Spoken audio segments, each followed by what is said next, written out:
Les images des séquelles de tirs de missiles comme celle-ci expliquent pourquoi les responsables et les agriculteurs ukrainiens ne sont pas confiants dans l'accord signé vendredi à Istanbul. Être fiancé ne signifie pas être marié.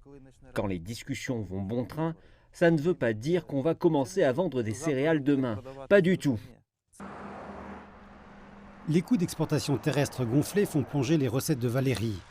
Les revenus de ces cultures de blé, d'orge et de tournesol ont chuté de 2/3 depuis le début du conflit entre la Russie et l'Ukraine en février. Le déblocage des ports maritimes sera un soulagement bienvenu pour lui, mais cela ne compensera pas ses pertes.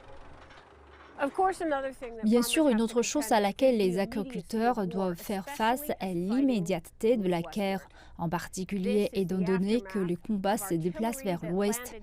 C'est le contre-coup de l'artillerie qui a atterri ici à la mi-juillet. Les champs de Valérie ne sont qu'à quelques centaines de mètres. L'accord visant à relancer le transport maritime de céréales bloqué dans les silos et les entrepôts de l'Ukraine est essentiel pour soulager les pénuries mondiales. L'Ukraine est le premier fournisseur mondial d'huile de tournesol.